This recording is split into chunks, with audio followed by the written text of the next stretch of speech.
Before COVID-19, many will remember the HIV epidemic of the 1980s. Misinformation and homophobic stigmas resulted in a tense social atmosphere, even in healthcare. Here in Philadelphia, preventative care for HIV-positive women was spearheaded by Drexel University's Partnership Comprehensive Care Practice. Started in 1993 and located in Center City, Philadelphia, it has now grown into an integral part of the community. In 2019, the hospital closed and left a significant hole in the community. Hahnemann Hospital has a long history of taking care of the indigent population, those who are vulnerable, less likely to enter the healthcare system. And when the hospital closed, which took us all off guard, we recognized that there was going to be a significant portion of the Philadelphia population that was going to suffer for this. The clinic is the last practice standing from the former hospital and continues to serve its community in need to this day. Just we were able to overcome, and we still exist, whereas everything else sort of has gone to the wayside. So I think that was a public health success story in the sense that we were able to still continue by partnering with other hospital systems in the city and maintaining our very strong clinic that we have here at the partnership. The clinic offers a multitude of services for patients living with HIV. Their focus is on the whole person, not just their symptoms. They offer nutritionists, social workers, doctors, and are even expanding into dentistry soon. One of the doctors that has been here through it all, Dr. Greg Aline, tells us more.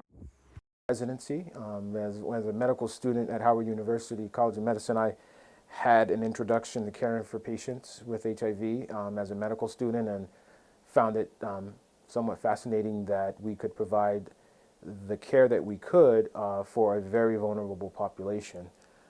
And once I started here, I created a larger program for women's health. The original focus was only on lower genital tract disease, because at the time cervical cancer became an age-defining illness, and so all the focus was put on that particular part. But I felt that it was important to treat the patient as a whole and not just focus on that one particular condition that unfortunately was all too common. Dr. Aline explains his willingness to begin work at the practice with HIV-positive individuals at a time when many looked the other way. At residency, as an intern, no one wanted to take care of these patients.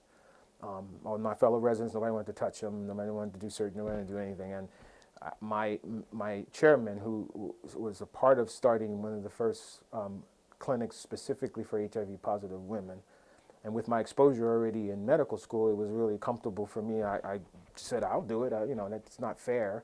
We have to take care of everyone. Howard University basically trained us to be physicians and caregivers that were going to go back in their communities and take care of patients.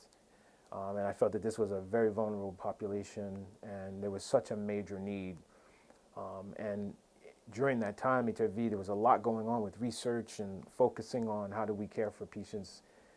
I found that fascinating. So after residency, they recruited me to be one of the first Ryan White funded gynecologists to be embedded in an HIV clinic. I'm sort of a unicorn. This is not very common what I do.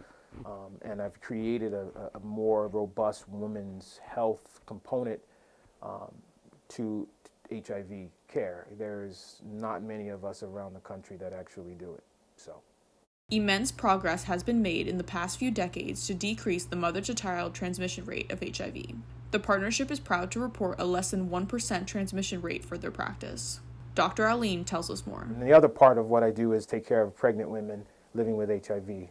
And the goal of taking care of those women is to prevent transmission of the virus through the newborn. Fortunately, we're at a point where we are getting close to saying that we've almost eliminated mother-to-child transmission of HIV because we have the ability to provide medications that are very powerful and provide the prenatal care and the support that a woman needs to prevent transmission.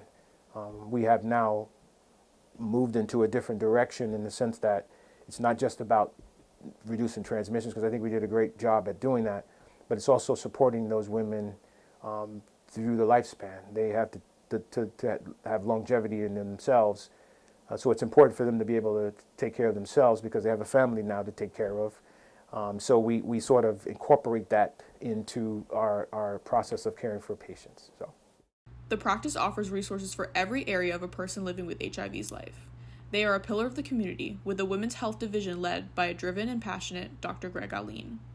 Kiersten Dugan, NYU.